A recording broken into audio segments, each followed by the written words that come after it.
Hello friends, good evening and welcome to physics scholar. तो ये है ऑप्टिक्स का लेक्चर नंबर 2, जिसमें हम लोग पिछली क्लास में बचे हुए इंटरफेरेंस के टॉपिक और उनके ऊपर बेस्ड कुछ बहुत ही सिंपल 20 क्वेश्चंस को डिस्कस करेंगे। ठीक है, यानी कि पिछली क्लास में जो टॉपिक हमने पढ़ा हुआ था उनके ऊपर लैब असिस्टेंट के एग्जाम में जिस लेवल के सवाल आ सकते हैं उन सवालों को आज की इस क्लास में कवर करेंगे, है ना। पीजीटी लेवल के और बहुत सारे टॉपिक जो आज की इस क्लास में कवर करेंगे उनके क्वेश्चन इसमें नहीं हो पाएंगे, तो उसको फिर आगे शिफ्ट करना पड़ेगा, क्योंकि ये बहुत ज्यादा लेंदी हो रहा था, इस वजह से ऐसा करना पड़ा। ठीक है ना। वैसे तो मेरा प्लान था कि आज के इसी लेक्चर में पूरा इंटरफेरेंस कंप्लीट हो जाए, बट ये पॉसिबल नहीं है। लेक्चर 3 से 3.5 घंटे का हो जाता, जिसके लिए आप लोग रेडी भी नहीं होते। तो इस वजह से बचे हुए न्यूमेरिकल को हम अगली क्लास में शिफ्ट करेंगे, और अगर उसमें टाइम बचा तो हम डिफ्रैक्शन भी स्टार्ट कर लेंगे अगली क्लास में। ठीक है, यहां तक हमने पिछली क्लास में पढ़ लिया था। अब देखिए, ये जो आपने यंग्स के डबल स्लिट एक्सपेरिमेंट पर बेस्ड जितने भी रिजल्ट आए, कंस्ट्रक्टिव इंटरफेरेंस का, डिस्ट्रक्टिव इंटरफेरेंस का, फ्रिंज विड्थ का, वो सारी चीजें आपने देखी। ठीक है, अभी इसके बाद हम क्या करने वाले हैं कि ठीक है, अभी हम इसके बाद क्या करेंगे, थिन फिल्म के इंटरफेरेंस को देखेंगे। और मैं आपको बता रहा हूं कि यहां से इस पूरे जितने भी आगे के केस आप पढ़ने वाले हैं, सिर्फ और सिर्फ आप रिजल्ट पर ध्यान दीजिए कि कौन सा रिजल्ट किस केस में यूज होना है। हम इसके बहुत ज्यादा डेप्थ में, बहुत ज्यादा एक्सप्लेनेशन में नहीं जाएंगे, बट हाँ, इंटरफेरेंस की फेनोमेना हो रही है, तो मैक्सिमम इंटेंसिटी और मिनिमम इंटेंसिटी के केस में फार्मूला कैसे यूज करना है क्वेश्चन के लिए, वो चीज को आपको मुख्य तरीके से यहां पर समझना है। कि अब जैसे आप देखिए, थिन फिल्म में optical medium with thickness of order of wavelength of visible region, मतलब कि आपका जो थिन फिल्म होना चाहिए उसकी जो थिकनेस होनी चाहिए वो इंसिडेंट विजिबल लाइट के वेवलेंथ के ऑर्डर का होना चाहिए, तब जाकर के आपको यहां से इंटरफेरेंस पैटर्न दिखाई देगा। तो इसके ऊपर कई बार सवाल पूछ लिया जाता है कि 4 ऑप्शन दिए जाते हैं और पूछा जाता है कि इनमें से कौन थिन फिल्म की साइज को रिप्रेजेंट कर रहा है। तो थिन फिल्म की जो साइज होती है वो इंसिडेंट विजिबल लाइट के ऑर्डर की होती है, और आपको पता है इंसिडेंट विजिबल लाइट जो है उसका वेवलेंथ आपको मोटा मोटा अगर हिसाब देखें तो 4000 से 8000 एंगस्ट्रॉम के आसपास होता है ना। तो जो ऑप्शन आपका इन 4000 से 8000 वाली वैल्यू को सबसे ज्यादा तरीके से, अच्छे तरीके से रिप्रेजेंट कर रही होगी, सबसे ज्यादा इसके करीब होगी, वो हमारा आंसर हो जाएगा। तो ये ध्यान रखिएगा, फिलहाल वो सवाल हम आगे की क्लास में ऐड कर लेंगे। तो यहां पर आप देखिए, इस वजह से ये पॉइंट आपको याद करना है कि order of wavelength of light और थिकनेस ऑफ थिन फिल्म, ये दोनों सेम ऑर्डर के होते हैं। तो थिन फिल्म में हमें सबसे पहले पढ़ना है पैरेलल थिन फिल्म के बारे में, मतलब जिनके ये दोनों सरफेस बिल्कुल एक दूसरे के पैरेलल हो। ठीक है, कांस्टेंट थिकनेस की बात करें, थिकनेस यहां पर यहां पर यहां पर हर जगह कांस्टेंट है, ऐसे थिन फिल्म के केस में हम यहां पर पढ़ने जा रहे हैं। ठीक है, तो इसमें देखिए, ये लाइट इंसिडेंट हुई, यहां से रिफ्लेक्ट हुई पार्शियली और पार्शियली ट्रांसमिट हो गई। इसके बाद फिर यहां से क्या हुआ, पार्शियली ट्रांसमिट हुई और पार्शियली रिफ्लेक्ट हो गई, और ये जो यहां से रिफ्लेक्ट हुई ये यहां से ट्रांसमिट हो जाएगी और फिर यहां से रिफ्लेक्ट हो जाएगी। तो अब अगर आप देखें तो ये दोनों जो लाइट रेज हैं, जो रिफ्लेक्टेड लाइट रेज हैं, ये आपस में आगे जाकर के इंटरफियर करेंगी, और ये जो ट्रांसमिटेड लाइट रेज हैं ये भी आगे जाकर के इंटरफियर करेंगी। यानी इस थिन फिल्म के इंटरफेरेंस में दो तरह से इंटरफेरेंस होगा, एक बार रिफ्लेक्टेड लाइट के बीच में इंटरफेरेंस होगा और एक बार ट्रांसमिटेड लाइट के बीच में इंटरफेरेंस होगा। और दोनों ही केस में जो फार्मूला होता है वो बिल्कुल एकदम उल्टा होता है, जस्ट उल्टा होता है। ठीक है, तो कभी भी थिन फिल्म के सवालों को करते टाइम ये बात जरूर ध्यान रखिएगा कि थिन फिल्म का जो केस आपको से क्वेश्चन में पूछा गया है वो रिफ्लेक्टेड लाइट का इंटरफेरेंस पूछ रहे थे कि ट्रांसमिटेड लाइट का इंटरफेरेंस पूछ रहे थे। अगर ये बात एग्जैक्टली मेंशन नहीं है कि रिफ्लेक्टेड का है कि ट्रांसमिटेड का है, तो ये अंडरस्टूड रहेगा कि वो रिफ्लेक्टेड की बात कर रहे हैं।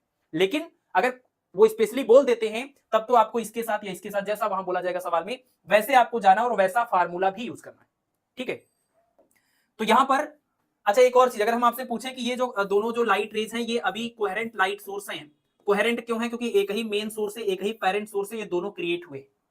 लेकिन ये जो कोहेरेंट लाइट सोर्स आपको यहां पर मिल रहा है या यहां पर मिल रहा है, आप पहले तो ये बताइए कि ये कोहेरेंट हमने किस मेथड से यहां पर ऑब्टेन किया हुआ। ये डिवीजन ऑफ एम्पलीट्यूड का एग्जांपल है कि डिवीजन ऑफ वेवफ्रंट का, ये डिवीजन ऑफ एम्पलीट्यूड है कि डिवीजन ऑफ वेवफ्रंट है, आपको ये बताना है कोहेरेंट को प्राप्त करने का ये जो तरीका है। ठीक है, फिलहाल अगर हम आगे आ जाते हैं तो रिफ्लेक्टेड लाइट बीम के लिए फार्मूला आप देख लीजिए, ये वाली लाइट और ये वाली लाइट के बीच का जो पाथ डिफरेंस होगा उसका जनरल फार्मूला क्या होगा। यहां पर एक चीज मिसिंग है, यहां पर 2 म्यू टी कॉस आर होता है, आर छूट गया यहां पर, तो 2 mu t cos r plus minus lambda by 2, 2 mu t cos r plus minus lambda by 2। ये प्लस माइनस का चक्कर एक बार समझ लीजिए तो आगे के सारे फार्मूले में ये बात क्लियर हो जाएगी। देखिए, प्लस माइनस का यही मतलब है कि ये जो दोनों रेज यहां पर ये वाली रे और ये वाली रे जा रही हैं, इन दोनों के बीच का जो पाथ डिफरेंस है वो पाथ डिफरेंस है 2 mu t cos r plus lambda by 2 या माइनस लैम्डा बाई 2। देखिए इस वाले का ये जो लाइट है वो यहां से ऐसे गई, इधर गई, इधर गई, फिर इधर आई, तो इसका जो पाथ है वो ज्यादा हुआ, इसका पाथ जो है वो कम है। तो अगर हम इसके पाथ में से इसके पाथ को माइनस करेंगे तो माइनस वाला सिंबल ले सकते हैं, और अगर हम इसके पाथ में से इसके पाथ को माइनस करेंगे तो प्लस वाला सिंबल ले सकते हैं। ठीक है, तो इस वजह से माइनस प्लस से यहाँ कोई बहुत फर्क नहीं पड़ता है। बस इतना आपको ध्यान रखना है कि हाँ यहाँ पर लैम्डा बाई 2 वाला फैक्टर ऐड होगा या सब्ट्रैक्ट होगा इन दोनों के बीच में, क्योंकि डेंसर मीडियम से यहां से ये जो लाइट ऐसे ट्रेवल कर रही है, ये वाली जो लाइट ऐसे जा रही है, जब ये डेंसर मीडियम से रिफ्लेक्ट होती है तो इसमें इसके पाथ में, इसके फेज में पाई का चेंज या उसके पाथ में लैम्डा बाई 2 का चेंज आ जाता है, तो इस वजह से लैम्डा बाई 2 वाला टर्म यहां पर आपको मिल जाएगा। ठीक है, तो रिफ्लेक्टेड लाइट के बीच में ये पाथ डिफरेंस का फार्मूला हो जाएगा 2 mu t cos r plus minus lambda by 2। आप चाहे प्लस लेकर सॉल्व करिए, आप चाहे माइनस लेकर सॉल्व करिए, कोई भी प्रॉब्लम की बात नहीं है, क्योंकि आप जब पीछे पढ़ रहे थे यंग का डबल स्लिट एक्सपेरिमेंट, उसमें हमने आपको बताया था कि जब आप एक्स एन इक्वल टू लिखते हैं d n lambda upon d, nth bright fringe की पोजीशन, फिर आप एनथ डार्क फ्रिंज की पोजीशन लिखते थे, तो यहां पर आपको हमने बताया था कि यहां आप एन प्लस 1/2 लिखिए या माइनस 1/2 लिखिए और लैम्डा अपॉन स्मॉल डी लिख लीजिए। या फिर आपने ये पढ़ा हुआ है कि ब्राइट फ्रिंज के लिए पाथ डिफरेंस एन लैम्डा होता है और डार्क फ्रिंज के लिए path difference 2n plus 1 lambda by 2 होता है, यहां पर आप माइनस भी लिख सकते हैं। यानी लैम्डा बाई 2 का आपको ऑड मल्टीपल लेना है और यहां पर आपको लैम्डा का ये आपका इंटीजर लेना है 1 टाइम्स 2 टाइम्स 3 टाइम्स। तो लैम्डा बाई 2 का यहां पर ऑड मल्टीपल लेना, तो ऑड में आप चाहे 2n प्लस 1 लिखिए तब भी ऑड है, 2n माइनस 1 लिखिए तब भी ऑड है। बस इतना ध्यान रखना होगा कि अगर आप प्लस लेकर चलेंगे, ये वैल्यू निगेटिव नहीं आनी चाहिए, तो अगर आप प्लस लेकर चलेंगे तो आप यहाँ n की वैल्यू 0 से स्टार्ट कर सकते हैं, माइनस लेकर चलेंगे तो आप 0 नहीं ले सकते हैं, पहली वैल्यू इसकी 1 होगी। बस ये बात का डिफरेंस आता है, बाकी कोई फर्क नहीं पड़ता है, क्योंकि आपको लैम्डा बाई 2 का ऑड मल्टीपल लेना है। वो ऑड मल्टीपल अगर आप 2n प्लस 1 करेंगे तो n की वैल्यू 0 लेने पर 1 आ जाएगी, 1 इंटू लैम्डा बाई 2, और 2n माइनस 1 लेकर चलेंगे तो n की वैल्यू 1 रखेंगे तो 2 माइनस 1 करने पर तब भी आ जाएगा 1 इंटू लैम्डा बाई 2। ठीक है, तो कभी भी जहां भी हमने ये plus minus plus minus plus minus लिखा हुआ है, ये बात अब आप याद रखिएगा कि n की वो वैल्यू लेनी है कि ये पूरी वैल्यू निगेटिव ना आए, बस चाहे आप प्लस लेकर चलिए चाहे आप माइनस लेकर चलिए। ठीक है, तो रिफ्लेक्टेड लाइट के लिए ये जनरल पाथ डिफरेंस का फार्मूला है, इन दोनों वेव के बीच का general path difference 2 mu t cos r equal to plus minus lambda by 2। तो आपने वहां पर भी पढ़ा था जब हम इसकी बात कर रहे थे, यंग्स के डबल स्लिट की बात कर रहे थे, तो जनरल पाथ डिफरेंस आता था x into D upon capital D, है ना। यंग के डबल स्लिट एक्सपेरिमेंट में दोनों जो S1 और S2 से जाने वाली लाइट रे थी, उनके बीच का ये जनरल पाथ डिफरेंस होता था, और जब इस जनरल पाथ डिफरेंस को हम n लैम्डा के बराबर करते थे तो हमें कंस्ट्रक्टिव इंटरफेरेंस का कंडीशन बनता था, और जब हम इसको 2n plus minus 1 lambda by 2 के इक्वल करते थे तो डिस्ट्रक्टिव का केस बनता था। तो बिल्कुल वही काम यहां करना है कि इन दोनों के बीच का जनरल पाथ डिफरेंस अगर आपको पता है, और फिर आपको पता करना है कि मैक्सिमा किस कंडीशन में बनेगा, मिनिमा किस कंडीशन में बनेगा, मतलब कब इंटेंसिटी मैक्सिमम होगी और कब इंटेंसिटी मिनिमम होगी, उसके लिए आपको इस पूरे जनरल पाथ डिफरेंस को मैक्सिमा का केस जो होता है कंस्ट्रक्टिव इंटरफेरेंस का पाथ डिफरेंस, इसको इसके इक्वल कर दीजिए, और अगर आपको मिनिमा का केस चाहिए, डिस्ट्रक्टिव इंटरफेरेंस चाहिए, डार्क फ्रिंज की कंडीशन चाहिए, तो डार्क फ्रिंज वाला कंडीशन यूज कर लीजिए 2n plus minus 1 lambda by 2, जो कि यहां पर था। ठीक है, यहां पर था आपका 2n plus minus 1 lambda by 2। तो आपको हर एक फार्मूले में यही करना है, जनरल पाथ डिफरेंस सिर्फ याद कर लेना है, और फिर जनरल पाथ डिफरेंस में ये चीज जो आपने पहले पढ़ रखी है न्यूटन के फार्मूले से पहले, वो चीज को आप इक्वेट कर लीजिए। जैसे आप इसको इक्वल करेंगे, इसको सॉल्व करने के बाद ये लैम्डा बाई 2 को उधर ले जाने पर आपको मिलेगा 2 mu t cos r equal to 2n plus minus 1 lambda by 2। ये प्लस माइनस है तो प्लस लेंगे तो माइनस आएगा, माइनस लेंगे तो प्लस आएगा, तो फिर से प्लस माइनस बन जाएगा। तो 2 mu t cos r equal to 2n plus minus 1 lambda by 2, ये केस आपका यहां से निकल के आएगा, मैक्सिमा का केस हुआ, और जब इसको सॉल्व करेंगे तो 2 mu t cos r equal to n lambda के बराबर आएगा। ठीक है, जब आप इनके न्यूमेरिकल को सॉल्व करते हैं तो आप बहुत कंफ्यूज हो जाते हैं कि भाई n लैम्डा तो कंस्ट्रक्टिव का केस होता था, मैक्सिमा का केस होता था, ये तो मिनिमा के केस में दिखाई दे रहा है। तो आप ध्यान रखिएगा कि रिफ्लेक्टेड लाइट रेज की ये टोटल पाथ डिफरेंस थोड़ी है, रिफ्लेक्टेड लाइट रेज की पाथ डिफरेंस जो है वो ये थी 2 mu t cos r plus minus lambda by 2, और हमने जब इसको इसके इक्वल किया था मैक्सिमा वाले के इक्वल, तो ये सिंप्लीफाई होने पर ऐसा हो गया, और जब हमने इसको मिनिमा वाले के इक्वल किया तो ये सिंप्लीफाई करने पर ऐसा हो गया।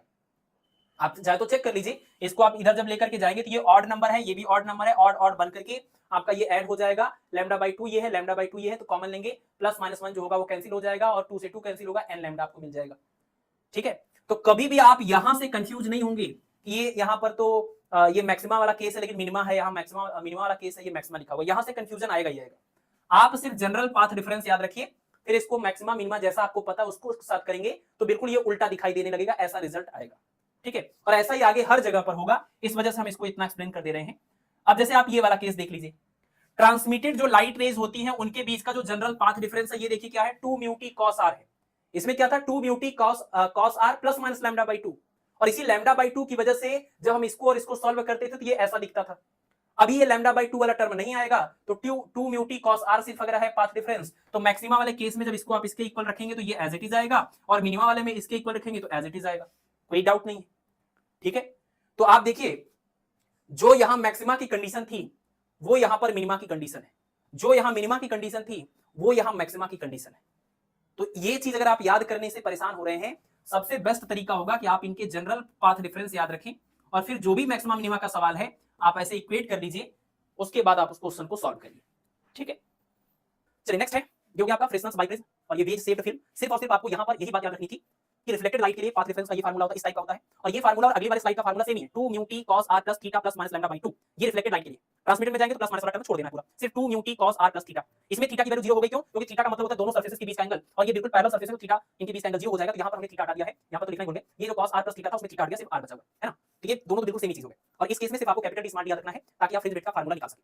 ठीक है, तो नेक्स्ट है हमारा न्यूटन्स रिंग का केस, और न्यूटन्स रिंग के केस में भी आप देखिए वही फार्मूला बनेगा, 2 mu T cos r plus minus theta by 2। ये न्यूटन्स रिंग क्या होता है इसको आप यहां पर एक्सपेरिमेंटल अरेंजमेंट से समझ सकते हैं, लेकिन कुल मिलाकर के ये फेनोमेना हो रही है, ये पूरा एक्सपेरिमेंटल अरेंजमेंट है। फेनोमेना ये हो रही है कि आपने ये रखा हुआ एक कोई प्लेनो कॉन्वेक्स लेंस, और इस प्लेनो कॉन्वेक्स लेंस को आपने किसी ग्लास प्लेट के ऊपर रख दिया, ये ग्लास प्लेट है।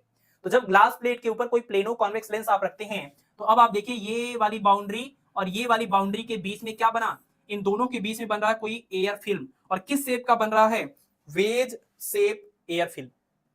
अभी अभी पढ़ा था वेज शेप का मतलब वेरिएबल थिकनेस वाली फिल्म को वेज शेप फिल्म बोलते हैं, तो यहां पर वेज शेप फिल्म बन रही।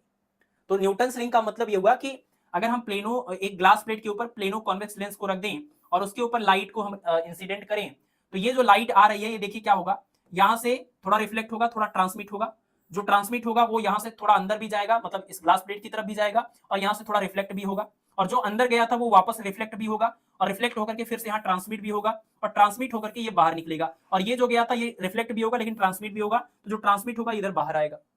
यानी कुल मिलाकर के ये जो लाइट आपने इंसिडेंट करी है, इस लाइट को आप ध्यान से देखिए, तो इस वाले जगह से रिफ्लेक्टेड लाइट और इस वाली जगह से रिफ्लेक्टेड लाइट, ये कौन सी जगह है, ये है आपके इस प्लेनो कॉन्वेक्स लेंस का लोअर सरफेस, या आपके इस थिन फिल्म का वेज शेप फिल्म का ये upper surface, veg shape film का ये अपर सरफेस हो गया, या प्लेनो कॉन्वेक्स लेंस का लोअर सरफेस हो गया। और ये जो दूसरा पॉइंट है ये आपके वेज शेप फिल्म का लोअर सरफेस हो गया, ये ग्लास प्लेट का अपर सरफेस हो गया। तो ग्लास प्लेट के अपर सरफेस से और प्लेनो कॉन्वेक्स लेंस के लोअर सरफेस से, या ये कह लीजिए इस वेज शेप के अपर और लोअर सरफेस से जो रिफ्लेक्ट होने वाली लाइट रेज हैं वो आपस में जब यहां जाके इंटरफियर करती हैं, तो इनके इंटरफेरेंस से ऐसा रिंग जैसा इंटरफेरेंस पैटर्न दिखाई देता है। रिंग का मतलब इसमें डार्क है, फिर इसके बाद ब्राइट है, फिर डार्क है, फिर ब्राइट है, फिर डार्क है, फिर ब्राइट है, अल्टरनेट ब्राइट और डार्क सर्कुलर फ्रिंज मिलती हैं, इसको लोग बोलते हैं न्यूटन्स रिंग। ठीक है, अब ये न्यूटन्स रिंग आपको दो जगह मिलेगा, एक तो यहां से ये जो रिफ्लेक्टेड लाइट रेज है इनके रिफ्लेक्टेड लाइट रेज के बीच में इंटरफेरेंस है, और जो इधर से ट्रांसमिट होकर अंदर जाएंगी उस ट्रांसमिटेड लाइट के अंदर भी आपको ऐसा ही न्यूटन्स रिंग मिलेगा। लेकिन ट्रांसमिटेड लाइट के केस में जो फार्मूला हम यूज करेंगे उस फार्मूले में फिर हम ये नहीं लिखेंगे, सिर्फ रिफ्लेक्टेड लाइट में ये वाला टर्म आता है। वेज शेप फिल्म के केस में जो फार्मूला यूज करते थे वही फार्मूला यहां भी लगेगा। ये वेज शेप फिल्म है, और वेज शेप फिल्म में रिफ्लेक्टेड लाइट के लिए 2 mu T cos r plus theta plus minus lambda by 2, और ट्रांसमिटेड लाइट के लिए 2 mu T cos r plus theta, 2 mu T cos r plus theta, ये transmitted light का general path difference हो जाएगा।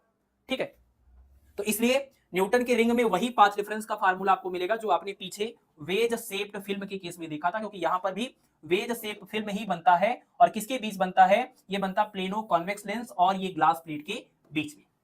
ठीक है, एक्सपेरिमेंटल अरेंजमेंट यहां पर ये किया गया कि यहां पर सोर्स ऑफ लाइट है, लेंस है, जिससे पास कराने पर ये बिल्कुल पैरेलल हो जाएगा, इसके फोकस पर ये रखा गया था, और ये लाइट रे जब आती है तो यहाँ पर एक ग्लास प्लेट है 45 डिग्री पर, इस ग्लास प्लेट से ये लाइट यहाँ पर ऐसे जो रिफ्लेक्ट होती है, रिफ्लेक्ट होने के बाद इधर जाती है, और यहाँ से फिर यहाँ जो भी प्रोसेस होता है वो हमने यहाँ पर आपको दिखाया, वो चीज होने के बाद फिर ये लाइट वापस जाती है। तो इधर से जो लाइट आ रही थी वो और इधर से जो वापस जा रही वो, ये दोनों आपस में इंटरफियर करते हैं, जिनको हम यहाँ ऊपर से माइक्रोस्कोप की हेल्प से देख रहे हैं, इंटरफेरेंस पैटर्न। तो हमको यहां से देखने पर इंटरफेरेंस पैटर्न इनका दिखाई देगा। रिफ्लेक्टेड लाइट रेज के बीच में देख रहे हैं तो रिफ्लेक्टेड लाइट रेज का जैसा भी होता होगा न्यूटन रिंग वो आपको दिखाई देगा।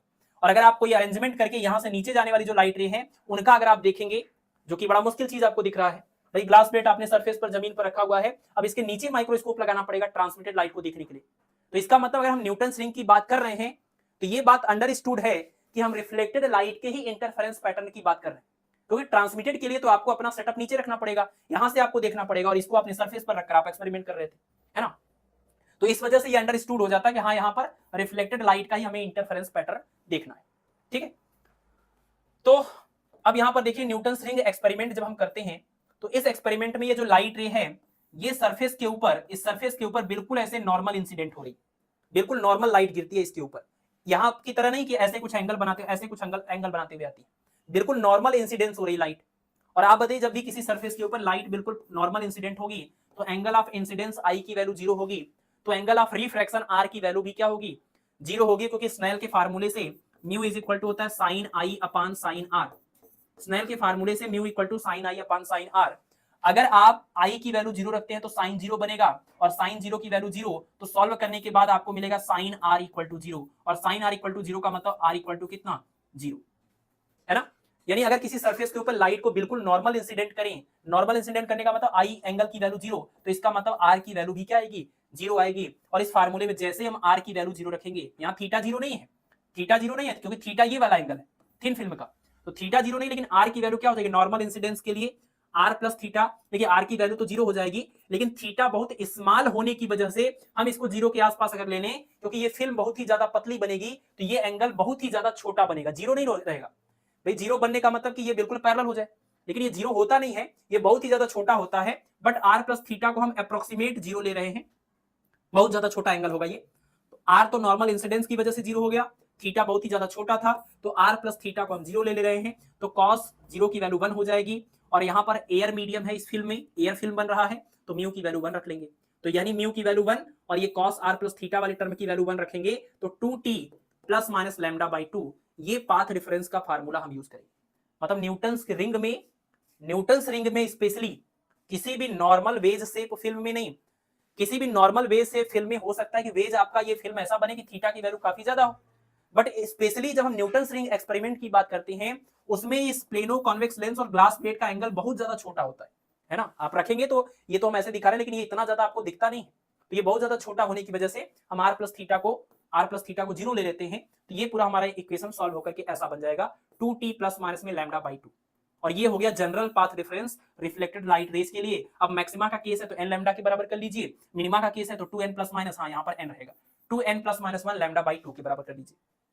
जैसे ही आप इस चीज को n लैम्डा के बराबर करेंगे तो सॉल्व होने के बाद ये पार्ट कन्वर्ट होकर 2t इक्वल टू क्या बनेगा, ये बनेगा 2n प्लस माइनस, यहाँ पर रहेगा प्लस माइनस लैम्डा बाई 2, और इसको सॉल्व करेंगे तो ये दोनों n लैम्डा बन जाएंगे, तो 2t इक्वल टू क्या बन जाएगा, n लैम्डा बन जाएगा, है ना। ये बात समझ रहे हैं आप। बस इसको आप इसके साथ सॉल्व करिए तो ये उधर जाके आपको इस टाइप का रिजल्ट देगा, और इसको सॉल्व करेंगे तो ये इस टाइप का रिजल्ट देगा। हम एक सॉल्व कर देते हैं, क्योंकि आप कई बार से कब से सोच रहे होंगे कि हर फार्मूले में ये आ रहा है, लेकिन ये कैसे कन्वर्ट होकर के चेंज हो जा रहा है। जो n लैम्डा था वो 2n प्लस 1 बन गया, और जो 2n प्लस 1 था वो n लैम्डा बन गया। तो देखिए हम किसी एक को सिंपल सा सॉल्व कर लेते हैं, जैसे हम इसी को हम सॉल्व कर लेते हैं कि ये वाला पार्ट कैसे ये बना, ये कैसे बना। तो देखिए क्या था, 2t प्लस ले लीजिए, यहाँ प्लस लीजिए, अभी माइनस करके भी करेंगे, plus lambda by 2 is equal to n lambda. अब ये उधर जाएगा तो क्या मिलेगा, 2t equal to n lambda minus lambda by 2। इसको सॉल्व करेंगे कितना आएगा, ये आ जाएगा, आपको लैम्डा को कॉमन ले लीजिए तो मिल जाएगा 2n माइनस 1, और जो अपान में 2 रहेगा उसको ये लिख देंगे, यानी आपको मिला 2n माइनस 1 लैम्डा बाई 2, ये मिल गया आपको माइनस वाला केस। कब, जब आपने यहाँ प्लस लिया था। जब आप यहाँ प्लस लेंगे तो सॉल्व करने पर ये माइनस वाला रिजल्ट मिलेगा। जब आप ये माइनस लेंगे तो ये उस साइड जाकर क्या बन जाएगा, प्लस बन जाएगा। तो देखिए जैसे आप लिखते 2t minus lambda by 2 is equal to n lambda, ये उस साइड जाकर देखिए क्या देगा कि 2t, ये उधर जाके होगा प्लस, और लैम्डा को कॉमन लेंगे तो ब्रैकेट में आएगा n प्लस 1 बाई 2। अब इसी को सॉल्व कर लीजिए तो ये बन जाएगा 2n प्लस 1, और अपान वाले 2 को इसके साथ लिख लीजिए तो लैम्डा बाई 2 ब्रैकेट में आएगा 2n प्लस में 1।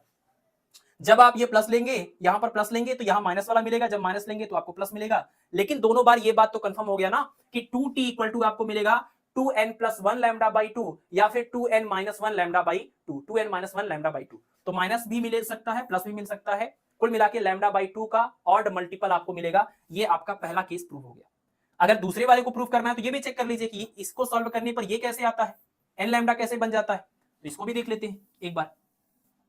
देखिए क्या केस था, ये आपका था 2t plus minus lambda by 2 is equal to कितना है, ये इज इक्वल टू ये पूरा है आपका 2n है, 2n plus minus 1 lambda by 2, तो 2n प्लस माइनस 1 और यहां पर है लैम्डा बाई 2।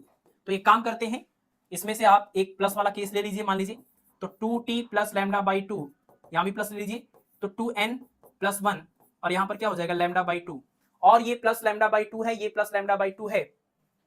तो एक काम कर लीजिए, इसको ओपन करिए, कितना हो जाएगा 2n इंटू लैम्डा बाई 2 और प्लस 1 इंटू में लैम्डा बाई 2, तो 2 से 2 कैंसिल और यहां बचा क्या 2t plus lambda by 2, lambda by 2 से लैम्डा बाई 2 कैंसिल, आपको मिलेगा 2t is equal to n lambda, है ना, 2t is equal to n lambda आपको मिल गया।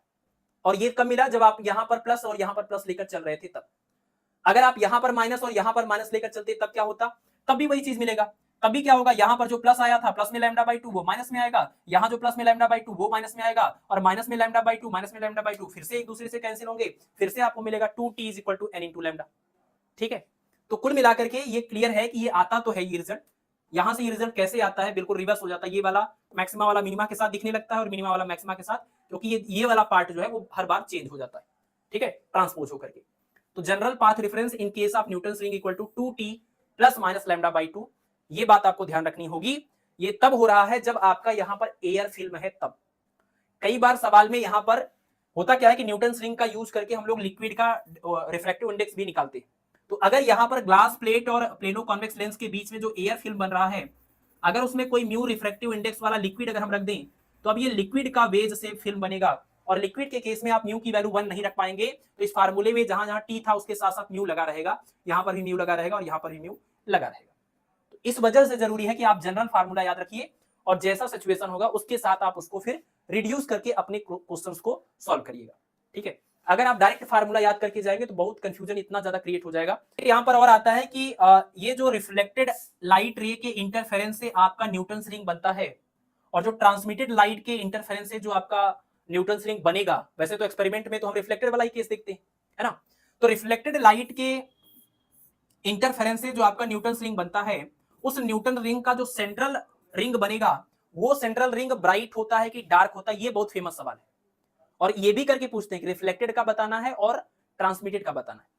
तो रिफ्लेक्टेड न्यूटन रिंग में सेंट्रल रिंग कैसा होता है, और ट्रांसमिटेड न्यूटन रिंग में सेंट्रल रिंग कैसा होता है, ब्राइट या डार्क। डार्क अगर आपको ये पता करना है तो इसके लिए आप देख लीजिए कि अगर हम सेंटर की बात करेंगे, आप बताइए आपका ये जो रिंग बनता है यहां पर, ये आपका इस पूरे उसका ये सेंटर हुआ।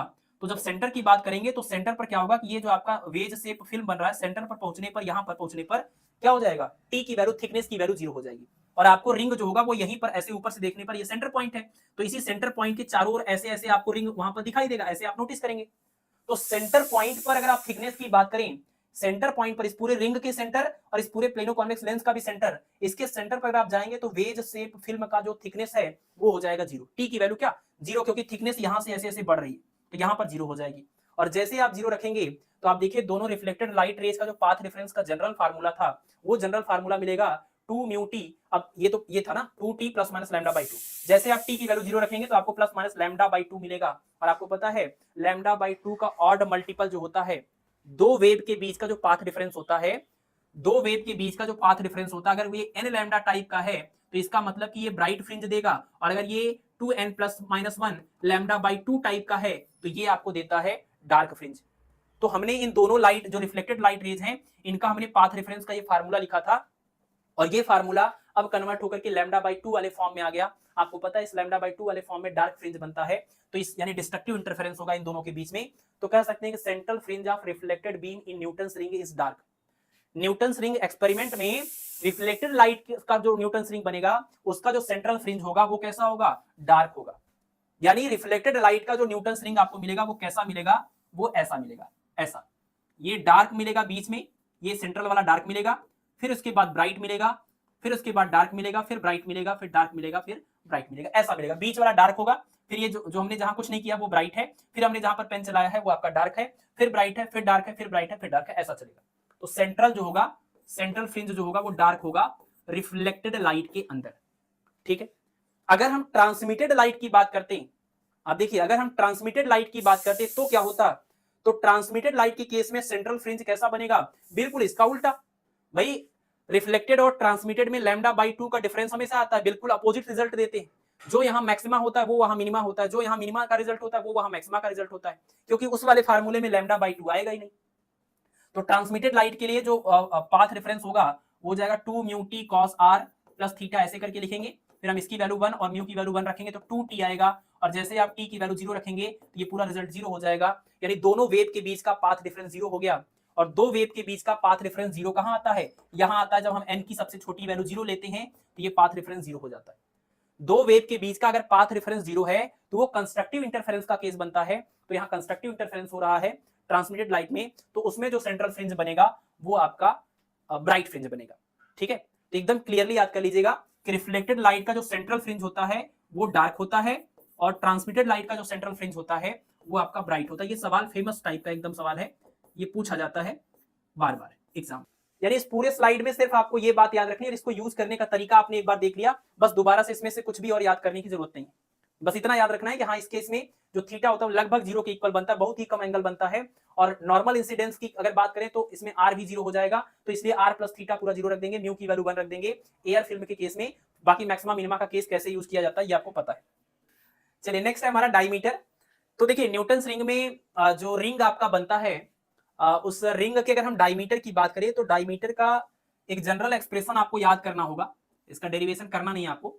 dn square upon 4 equal to 2RT, dn square upon 4 equal to 2RT, ये है आपका जनरल फार्मूला किसके लिए, जो न्यूटन्स रिंग बनता है उसके डायमीटर के लिए। ये रिंग बना, ये रिंग बना, ये रिंग बना, है ना, इसके डायमीटर के लिए ये आपका हो गया। तो dn square upon 4 equal to 2RT, ये फार्मूला आपको याद रखना पड़ेगा, जनरल फार्मूला याद करना पड़ेगा डायमीटर के लिए।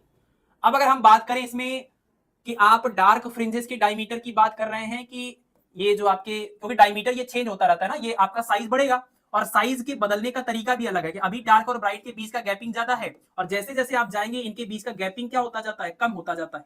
डार्क और ब्राइट के बीच का गैपिंग कम होता जाता है। तो ऐसे केस में आपको ये ध्यान रखना है कि अगर हम डार्क फ्रिंजेस के ब्राइट, जैसे पहला डार्क है, दूसरा डार्क है, तीसरा डार्क है, अगर हम ये देखें कि इन डार्क वालों की जो का डायमीटर जो है, ये डायमीटर किस ऑर्डर में चेंज हो रहा है, जितने भी डार्क रिंग बन रहे हैं उन डार्क रिंग का डायमीटर किस ऑर्डर में चेंज हो रहा है। पहले का जितना था तो दूसरे वाले का डायमीटर पहले वाले के डायमीटर का कितने गुना है, तीसरे वाले का डायमीटर पहले वाले का कितने गुना है। अगर ये ऑर्डर हमें पता करना हो, इस तरीके का रेशियो पता करना हो, तो जनरल फार्मूला जो डायमीटर वाला आया है उस जनरल फार्मूले को dn square upon 4 equal to 2RT।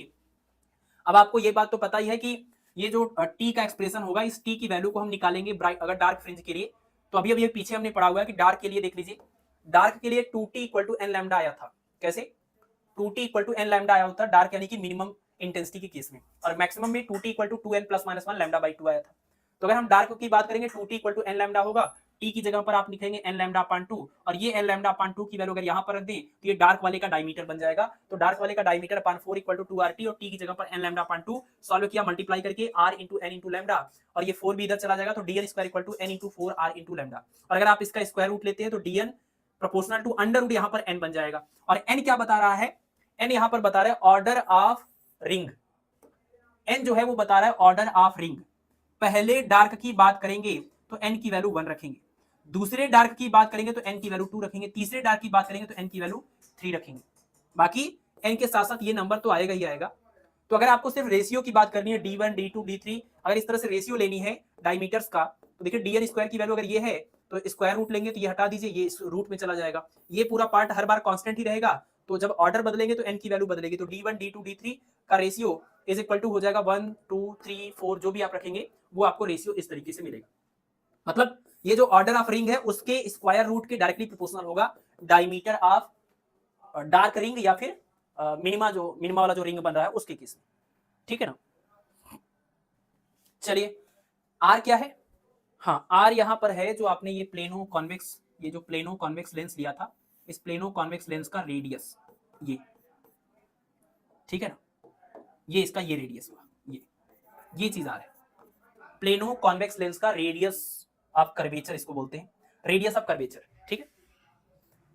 Next अगर हम ब्राइट वाले रिंग की बात करें यानी मैक्सिमम इंटेंसिटी वाले रिंग की बात करें तो जनरल फार्मूला तो आपका यही है, लेकिन जो टी रखेंगे वो ब्राइट वाली कंडीशन के अकॉर्डिंग रखेंगे, और ब्राइट वाली कंडीशन यही आई थी पीछे आपने देखा था 2t equal to 2n+1 lambda by 2। इसको सॉल्व करेंगे तो 2n+1 लैम्डा बाई 4 आएगा, और इसको जैसे टी की जगह पर रखेंगे और इसको सिंप्लीफाई किया तो आपको मिलेगा dn² equal to 2n+1 2r into lambda. और आप देखिए 2n+1 क्या है, ये जो 2n+1 है वो एक ऑड नंबर है, ये पूरा एक ऑड नंबर है।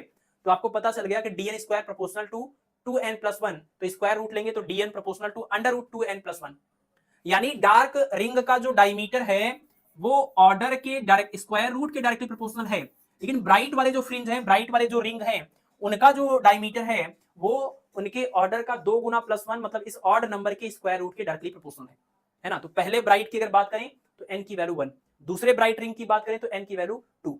तो पहले वाले में कितना आएगा 3, दूसरे वाले में कितना आएगा 5, मतलब कि सॉरी सबसे पहले डार्क, अगर उसकी बात करें सबसे पहले वाले ब्राइट की बात करें तो जो सेंट्रल वाला ब्राइट था, सेंट्रल तो डार्क था, उसके बाद वो जो पहला था वो आपका ब्राइट था। तो n की जो वैल्यू एक्चुअली यहां पर आती है इस फार्मूले में, ये जो फार्मूले है उस n की जो वैल्यू हम रखते हैं वो हम 0 से स्टार्ट करेंगे, तो 0 से स्टार्ट करेंगे तो यहाँ पर 1 आएगा, और 1 उसके बाद 1 रखेंगे तो यहाँ पर 3 आएगा, 2 रखेंगे तो 5 आएगा, तो 1 3 5 इस तरीके का केस आपको मिलेगा। ठीक है, यानी d1 d2 d3 डायमीटर्स का जो रेशियो आएगा वो 1 3 5 के अकॉर्डिंग चलेगा, ऑड नंबर के अकॉर्डिंग चलेगा, और यहाँ पर 1 2 3 इस अकॉर्डिंग चलेगा। ठीक है, आपको इस पूरे केस में जनरल फार्मूला ये याद रखना है, और ये आपको याद रखना है कि dn, यहाँ पर ये याद रखना है dn proportional to under root n और dn proportional to under root 2n+1। सिर्फ ये रिजल्ट और ये रिजल्ट याद करना है, बाकियों को छोड़ देना। अब देखिए यहाँ पर एक सवाल आता है कि स्पेसिंग बिटवीन द रिंग्स, जो रिंग आपके बन रहे हैं न्यूटन रिंग में फर्स्ट सेकंड थर्ड ऐसे करके, चाहे आप ब्राइट की बात कर लीजिए चाहे आप डार्क की बात कर लीजिए, तो इनके बीच का ये जो गैपिंग है, अगर आप चाहे किसी दो ब्राइट के बीच का गैप या किसी दो डार्क के बीच का गैप देख लीजिए, वही सेम ही मीनिंग मतलब पड़ेगा। तो कहें कि इन रिंग के बीच का ये जो गैपिंग है वो लगातार क्या होता रहता है, जैसे जैसे आप ऑर्डर ऑफ रिंग बढ़ाएंगे वैसे वैसे इनके बीच की जो गैपिंग होगी वो घटती जाएगी। कहने का मतलब ये पहला रिंग है ये दूसरा रिंग है, तो पहले और दूसरे के बीच का गैप ज्यादा होगा, लेकिन अगर आप चौथे पांचवें के बीच का गैप देखेंगे तो इनसे कम आएगा। और ये चीज आप प्रूव कर सकते हैं ऐसे, आप n+1th फ्रिंज का, n+1th डार्क फ्रिंज का आप डायमीटर निकालिए और nth का डार्क फ्रिंज का डायमीटर निकालिए। मान लीजिए ये हुआ आपका n+1th और ये हुआ आपका उससे पहले nth, तो nth वाले का डायमीटर और माइनस में n+1th वाले का डायमीटर, दोनों का अगर आप डिफरेंस करेंगे तो इनके बीच का गैप मिलेगा, और ये गैप आपको कुछ इस टाइप से मिलेगा। और इस वाले एक्सप्रेशन में जैसे जैसे आप n की वैल्यू बढ़ाएंगे वैसे वैसे इन दोनों नंबर्स का जो डिफरेंस आएगा वो घटता जाएगा। इनका मतलब इनके बीच की स्पेसिंग क्या होती जाएगी, घटती जाएगी।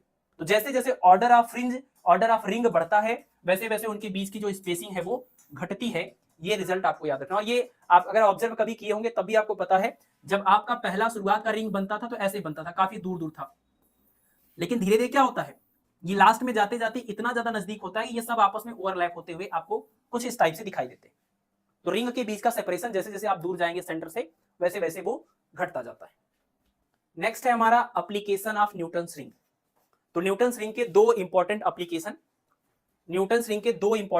है क्या है, एक ये है कि जो लाइट आपने इंसिडेंट किया था, जो विजिबल लाइट में आप न्यूटन्स रिंग का एक्सपेरिमेंट कर रहे थे, उस विजिबल लाइट का वेवलेंथ अगर आपको निकालना हो तो उस विजिबल लाइट का वेवलेंथ निकालने के लिए आपको क्या करना पड़ेगा, ये वाला फार्मूला अगर हम यूज करें, जो nth डार्क फ्रिंज के डायमीटर का एक्सप्रेशन था, अगर हम nth डार्क फ्रिंज के डायमीटर का एक्सप्रेशन लिखे और n+pth मतलब p और आगे बढ़ा, मतलब पहले का लिखा फिर मान लीजिए 10वें का लिख रहे हैं, तो पहले और 10वें के बीच में कितने का गैप हुआ, 9 का गैप हो गया, या 5वां लिखा फिर उसके बाद 15 नंबर का लिखा, तो 15 और 5 में बीच कितना हो गया, 10 हो गया। तो ये करेंगे nth वाले का डायमीटर लिखा और n+pth वाले का डायमीटर का एक्सप्रेशन लिखा, तो आप जब इन दोनों का डिफरेंस करेंगे तो देखिए क्या मिलेगा आपको, इन दोनों का डिफरेंस करेंगे तो इसमें से ये माइनस होगा, और जैसे आप इसमें से ये माइनस करेंगे तो सब कुछ कैंसिल हो जाएगा, 4n लैम्डा r और 4p लैम्डा r, तो 4n लैम्डा r से 4n लैम्डा r कैंसिल हो जाएगा, 4p लैम्डा r बचेगा। जब इसमें से आप इसको माइनस करेंगे तो ये वाला पार्ट इसमें भी आपको मिलेगा, वो पूरा इससे कैंसिल हो जाएगा, सिर्फ 4p लैम्डा r बचेगा। और आपको लैम्डा निकालना है तो 4p और r को ले जाकर के फिर इसके डिफरेंस को डिवाइड कर देंगे। ठीक है, तो जैसे आपने इसमें से इस इक्वेशन को माइनस किया तो dn+p² माइनस में dn² और पान में 4p आएगा, ये लैम्डा हो गया। जहां p है आपको बता रहा है कि nth के बाद अगले कितने गैप के बाद आप अगले वाले फ्रिंज की बात कर रहे थे, है ना। p का मतलब है दोनों, ये जिन दो डायमीटर्स की बात कर रहे हैं उनके बीच का कितना इंटरवल आपने लिया है, ये वो p रिप्रेजेंट कर रहा है। r जो है वो radius of curvature of plano convex lens है, और ये n+pth डार्क रिंग का डायमीटर है और nth डार्क रिंग का डायमीटर है। आप इनकी वैल्यूज को अगर आप रखते हैं तो आपको आंसर मिलेगा। और आप देखिए जब आप एक्सपेरिमेंट करते हैं तो एक्चुअली आप एक्सपेरिमेंट में nth और n प्लस pth के डायमीटर के स्क्वायर, ये वैल्यूज आप टेबल में कैलकुलेट करते हैं एक्सपेरिमेंट करने के बाद, nth वाले रिंग का डायमीटर निकालते हैं, उसका स्क्वायर यहाँ रखते हैं, n प्लस pth वाले रिंग का डायमीटर निकालते हैं, उसका स्क्वायर यहाँ रखते हैं। ऐसे बहुत सारे रिंग का आप यहाँ पर डायमीटर का स्क्वायर रखते हैं, ठीक है। फिर उसमें से कोई दो आप सेलेक्ट कर लेते हैं, इसको nth बोल दिया तो इसको n प्लस pth बोल दिया। तो ये जो ग्राफ आपको यहाँ पर मिलता है कुछ ऐसा, और इस ग्राफ का अगर आप स्लोप निकालें तो स्लोप का फार्मूला होता है perpendicular upon base, perpendicular upon base, है ना। स्लोप का मतलब tan थीटा, और tan theta equal to perpendicular upon base, और परपेंडिकुलर वाली लेंथ कितनी है, इस वाली लेंथ में से यहां तक की लेंथ और यहां से यहां तक की लेंथ, इस वाले में से इस वाले को माइनस करेंगे तो ये आपकी लेंथ मिल जाएगी, ठीक है। और अपान में बेस की जगह पर क्या लिखेंगे, यहां से यहां तक की लेंथ है n प्लस पी और यहां से यहां तक की लेंथ है n, तो n प्लस पी में से n को माइनस करेंगे तो ये वाली लेंथ मिल जाएगी, है ना। और ये n से n कैंसिल हो जाएगा तो आपको क्या मिला, आपको मिला dn plus P square minus में dn स्क्वायर, और अपान में क्या, अपान में p आ जाएगा। यानी कहने का मतलब इस फार्मूले में जो dn plus P square minus dn square और अपान में p दिख रहा है, ये पूरा का पूरा आपको इस ग्राफ से मिल जाएगा, जिसको हम इस ग्राफ का क्या बोलेंगे, स्लोप बोलेंगे। यानी न्यूटन रिंग में जो एक्सपेरिमेंट आप करते हैं उसमें अलग अलग रिंग के डायमीटर के स्क्वायर के बीच में हम ग्राफ खींचते हैं, और उस ग्राफ का हमें स्लोप निकालना पड़ता है।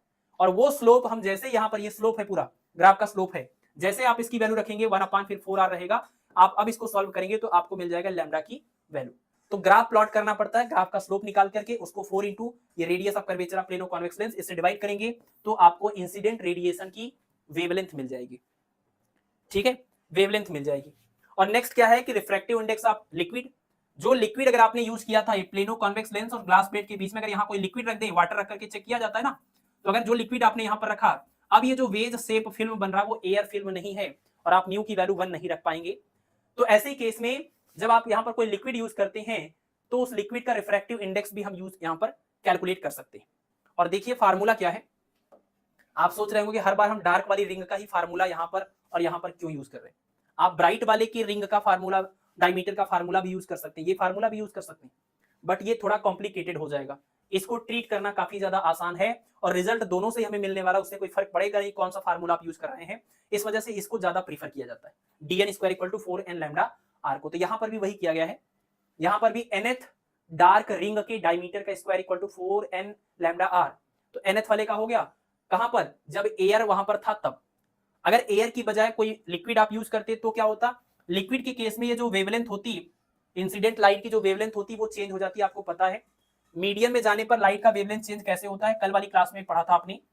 मीडियम में जाने पर लाइट की wavelength lambda dash equal to lambda upon mu, जहां लैम्डा का मतलब है एयर के अंदर लाइट का वेवलेंथ, एयर मीडियम के अंदर लाइट का वेवलेंथ, है ना। तो lambda dash equal to lambda upon mu होता है। तो जब आप एयर की बजाय किसी लिक्विड, किसी मीडियम के अंदर ये पूरा एक्सपेरिमेंट करेंगे, मतलब आपका थिन फिल्म जो है वो एक लिक्विड होगा, तो उसमें आप लैम्डा डैश लिखेंगे और लैम्डा डैश की जगह पर लैम्डा अपॉन म्यू लिखेंगे, और आप इन दोनों को अब डिवाइड कर लीजिए, डिवाइड करने के बाद सब कुछ कैंसिल हो जाएगा, ये म्यू ऊपर चला जाएगा, तो म्यू की वैल्यू आपको मिल जाएगी, ठीक है।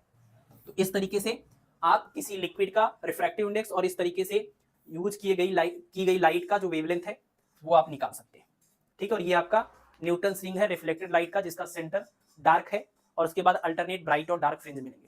ट्रांसमिटेड लाइट में सेंटर आपका ब्राइट होगा और उसके बाद अल्टरनेट डार्क और ब्राइट फ्रिंजेस आपको मिलती है, ठीक है, क्लियर है। चलिए एक बार फिर से समराइज करते हैं इस बात को, एक बार और लौटते हैं न्यूटन रिंग पर शुरू से। न्यूटन रिंग में क्या होता है, प्लेनो कॉन्वेक्स लेंस है, ग्लास प्लेट है, और यहां से कुल मिलाकर के एक अरेंजमेंट किया जिससे लाइट इसके ऊपर इंसिडेंट हो। लाइट जब इंसिडेंट करते हैं तो होता क्या है कि इस यहाँ पर एक आपका वेज शेप फिल्म बनता है, वेज से फिल्म के अपर सरफेस और लोअर सरफेस से जो लाइट रिफ्लेक्ट होती है उनके इंटरफेरेंस से हमें मिलता है न्यूटन रिंग, है ना, जिसमें अल्टरनेट ब्राइट और डार्क फ्रिंज दिखाई देती। अब ये चूंकि वेज शेप फिल्म के रिफ्लेक्टेड लाइट का केस है, तो आपको पता है वेज शेप फिल्म में रिफ्लेक्टेड लाइट के लिए 2 mu t cos r plus minus lambda by 2 path difference का जनरल एक्सप्रेशन होता है। अगर आप इसको मैक्सिमा के लिए यूज करना चाहते हैं तो एन लैम्डा के बराबर कर लेंगे, मिनिमा के लिए यूज करना चाहते हैं तो 2n plus minus 1 lambda by 2 के इक्वल कर लेंगे। जब इसको सॉल्व करते हैं तो एक बात का और ध्यान रखते हैं कि ये नॉर्मल वेज शेप फिल्म नहीं है, ये स्पेशली न्यूटन रिंग एक्सपेरिमेंट का वेज शेप फिल्म है, और इस केस में थीटा की वैल्यू बहुत ही ज्यादा छोटी होती है और नॉर्मल इंसिडेंट किया जाता है लाइट को तो आर की वैल्यू 0 होती, तो ये पूरा पार्ट लगभग 0 हो जाता है, cos 0 की वैल्यू 1 रख लेते हैं। और अगर यहाँ पर एयर आपका सिर्फ है, कोई लिक्विड नहीं है, तो म्यू की वैल्यू भी 1 कर लेंगे, तो ये पूरा सॉल्व होने पर यहाँ 2t बनेगा प्लस माइनस लैम्डा बाई 2, ये पाथ डिफरेंस आप न्यूटन रिंग में यूज करेंगे। बाकी फिर इसको मैक्सिमा और मिनिमा के लिए आपको पता है, ठीक है। रिफ्लेक्टेड लाइट में सेंटर पर आपको मिलेगा डार्क फ्रिंज और ट्रांसमिटेड में सेंटर पर बनेगा ब्राइट फ्रिंज। डायमीटर का general formula dn square upon 4 equal to 2RT याद करना होगा। लेकिन टी की वैल्यू को आपको रखना होगा डार्क के लिए अलग तरीके से और ब्राइट के लिए अलग तरीके से। तो डार्क वाला केस यूज करेंगे तो ऐसा रिजल्ट आएगा, ब्राइट वाला केस इसमें यूज करेंगे तो ऐसा रिजल्ट आएगा। यहाँ dn proportional to under root n है और यहाँ dn proportional to under root 2n+1 है, जहां n क्या बताएगा ऑर्डर ऑफ फ्रिंज को, ऑर्डर ऑफ रिंग को। तो यहाँ पर जो डार्क वालों का जो डायमीटर बदलता है वो 1 2 3 के अकॉर्डिंग बनता है। 1 है तो दूसरे वाले का √2 गुना होगा, तीसरे वाले का √3 गुना होगा। बट यहाँ पर क्या होगा, पहले वाले का जितना भी है दूसरे वाले का √3 गुना सीधा होगा, है ना। तो √1 √3 √5 ऐसे ये चेंज होगा। और जैसे जैसे आप सेंटर से दूर जाएंगे रिंग के बीच का सेपरेशन बढ़ेगा। न्यूटन रिंग का यूज करके हम इंसिडेंट लाइट का वेवलेंथ निकाल सकते हैं स्लोप अपॉन 4r से। और अगर हम ग्लास प्लेट और प्लेनो कॉन्वेक्स लेंस के बीच में कोई लिक्विड डाल दें तो उस लिक्विड का रिफ्रैक्टिव इंडेक्स भी निकाल सकते हैं, ठीक है। माइकलसन इंटरफेरोमीटर की बात करें तो माइकलसन इंटरफेरोमीटर क्या है कि इसमें देख लीजिए ये एक मिरर है, यहाँ पर भी एक मिरर है, यहाँ से ये लाइट जा रही है। माइकलसन एक्सपेरिमेंट आपने पढ़ा था, माइकलसन मोरले एक्सपेरिमेंट, ये बिल्कुल वैसा ही है, बस इसमें इसके बगल में एक और ग्लास प्लेट लगाया गया है। इसको हम कंपनसेटिंग ग्लास प्लेट बोलते हैं। तो यहाँ पर क्या होता है, लाइट रे ऐसे आती है और यहाँ से ऐसे ट्रांसमिट होती है, रिफ्लेक्ट होती है, ट्रांसमिट होकर के इधर जाती है और रिफ्लेक्ट होकर के इधर जाती है। इधर जाकर के मिरर लगा हुआ है तो वापस भी आएगी, और जब वापस आएगी तो फिर इसके अंदर से पास होगी, फिर नीचे जाएगी, है ना। एक्चुअली यहाँ पर इसको ये पार्शियली रिफ्लेक्टिंग नेचर का होता है। तो इससे क्या होता है कि जो लाइट रे यहाँ गई थी वो एक्चुअली यहाँ से नहीं रिफ्लेक्ट हुई, ये यहाँ से रिफ्लेक्ट हुई इस वाले सरफेस से। तो लाइट ऐसे आई, ऐसे टकरा के यहाँ पर गई, तो यहाँ से इधर भी गई है और वापस भी गई, और जब वापस गई ऊपर गई, फिर वापस जब आई तो फिर से इसमें से गुजरी। यानी कि ये वाली जो लाइट रे यहाँ से गई है, ये लाइट रे जब इधर फाइनली लौट करके आ रही है तो 2 बार इसको ग्लास के प्लेट के अंदर से पास होना पड़ रहा है। तो जितना ये पाथ इस वजह से 2 बार इसमें से पास होने की वजह से जो इसका एक्स्ट्रा पाथ लेंथ हो रहा है उसी को कंपनसेट करने के लिए ये वाला ग्लास प्लेट लगाया गया है, कि ताकि ये लाइट इधर से जब जाए तो जैसे ये 2 बार यहां से पास हो रही थी तो जितना इसका पाथ लेंथ हो रहा है उतना इसका भी हो। तो इसके लिए भी ये ग्लास प्लेट बिल्कुल इसके पैरेलल लगाया गया और इसकी मोटाई के बराबर है। तो ये भी ऐसे जाएगी एक बार, तब इसमें से पास होना पड़ेगा, वापस आएगी तब भी इसमें से पास होना पड़ेगा। इसलिए इसका नाम है कंपनसेट मिरर बोलते हैं इसको, ठीक है ना, कंपनसेटिंग मिरर बोल सकते हैं। कुल मिलाकर यहाँ ये हो रहा है कि ये लाइट रे जो ऐसे जाकर के इधर जा रही है और ये वापस इधर जा रही है, ये वाली लाइट रे इधर आ रही है और ये वाली भी टकरा के इधर आ रही है और दोनों आपस में इंटरफियर कर रही है ना। ये इधर से गई ऊपर लौट करके आ रही है, ये गई सीधे और यहां से भी लौट के आ रही। तो ये दोनों के दोनों लाइट रे जब इधर जा रही है तो ये आपस में इंटरफियर कर रही, और इनके इंटरफेरेंस से हम यहाँ पर इस इंटरफेरेंस पैटर्न को देखते हैं। तो इनके इंटरफेरेंस से जो हमें रिजल्ट मिलता है, किस किस तरह के इंटरफेरेंस पैटर्न बनते हैं, इनकी बात हम यहाँ पर करेंगे। देखिए ये वाला जो आपका मिरर है, इस वाले मिरर से क्या होता है कि ये लाइट ऐसे टकरा करके ऐसे वापस आती है। और आपको पता है कि हम लोगों का ये नेचर है कि लाइट रे जैसे भी हमारे सामने आती है हम उसको हमेशा पीछे की तरफ ट्रेस करते हैं, जस्ट पीछे की तरफ ट्रेस करते हैं कि लाइट रे जस्ट पीछे वाले रास्ते से आ रही है। जैसे मिरर वगैरह के केस में आप देखते थे इमेज फॉर्मेशन आपको करना पड़ता था, तो अगर ये लाइट रे ऐसे जाकर के ऐसे वापस चली जाए तो आप यहां से क्या देखते थे कि यानी ये लाइट रे इधर से कहीं से आ रही, यहां से लाइट रे आ रही, ऐसा बोलते थे। बिल्कुल वही चीज यहां पर भी है कि ये वाली लाइट रे जो ऐसे इस वाले मिरर से टकरा करके ऐसे नीचे जा रही है, तो आप जब यहां से इसको देख रहे हैं इस टेलीस्कोप में से, तो आप इस लाइट रे को, यहां से आने वाली लाइट रे को ऐसे पीछे की तरफ ट्रेस करेंगे तो आपको इसका यहां पर वर्चुअल इमेज दिखाई देगा। क्या दिखाई देगा? इसका वर्चुअल इमेज दिखाई देगा। तो इस मिरर M2 का वर्चुअल इमेज और ये मिरर M1, ये दोनों के बीच में यहां एयर, तो ये बन गया आपका एक थिन फिल्म। ये दोनों क्या बन गए? Thin film. Actual mirror M1 और मिरर M2 का वर्चुअल इमेज M2 डैश, ये दोनों थिन फिल्म बन गए। और ये थिन फिल्म कभी पैरेलल होते हैं तो कभी वेज शेप के होते हैं। मतलब अगर ये बिल्कुल एक दूसरे के इस तरीके से है तो ये पैरेलल थिन फिल्म हो गया, तो पैरेलल वाले में जो जो रिजल्ट मिलते थे वैसा रिजल्ट मिलेगा। ऐसा भी हो सकता है कि ये चूंकि हम इसको आगे पीछे कर सकते हैं, इसको हम ओरिएंटेशन भी चेंज कर सकते हैं, तो उसके अकॉर्डिंग जो इसका इमेज है उसका भी ओरिएंटेशन और इसके बीच का डिस्टेंस चेंज हो जाएगा। तो अगर हम आप इस मिरर को ऐसा चेंज करें, इसको आगे पीछे मूव करें, ये ऐसा इमेज बनने लगे, अब देखिए ये और ये इनके बीच में यहाँ कुछ एंगल बन रहा है, तो ये वेज शेप फिल्म बन जाएगा। ऐसा टाइप का होता है, ऐसा हो सकता है, ऐसा हो सकता है, ऐसा हो सकता है, और पैरेलल भी हो सकता है ना। तो जो इमेज M2 डैश बन रहा है वो M1 के साथ इस तरीके से नीचे की तरफ बिल्कुल बीच में और ऐसे ऊपर की तरफ इस तरीके से वेज शेप फिल्म बना सकती है, और फिर उस हिसाब से हमारा इंटरफेरेंस पैटर्न भी बदल जाएगा। और जब ये पैरेलल रहेंगे तो इंटरफेरेंस पैटर्न अलग मिलता है, सर्कुलर मिलता है, ठीक है। तो माइकलसन मोरले एक्सपेरिमेंट में थिन फिल्म आपका बन रहा है। थिन फिल्म वेरिएबल नेचर का है, वो पैरेलल भी हो सकता है, वो वेज शेप भी हो सकता है। कौन बना रहा है थिन फिल्म? तो मिरर M1 और मिरर M2 का जो वर्चुअल इमेज है वो, ये दोनों आपके थिन फिल्म बना रहे हैं, ठीक है। तो इसमें पाथ रेफरेंस की अगर हम बात करें तो पाथ डिफरेंस का जनरल फार्मूला वही है 2 μt cos r plus theta plus minus lambda by 2। ये पाथ डिफरेंस का फार्मूला है, ठीक है ना। ये पाथ डिफरेंस का आपका फार्मूला है, क्योंकि देखिए ये पाथ डिफरेंस का फार्मूला ये रिफ्लेक्टेड लाइट के केस में जो हम यूज करते थे वही है।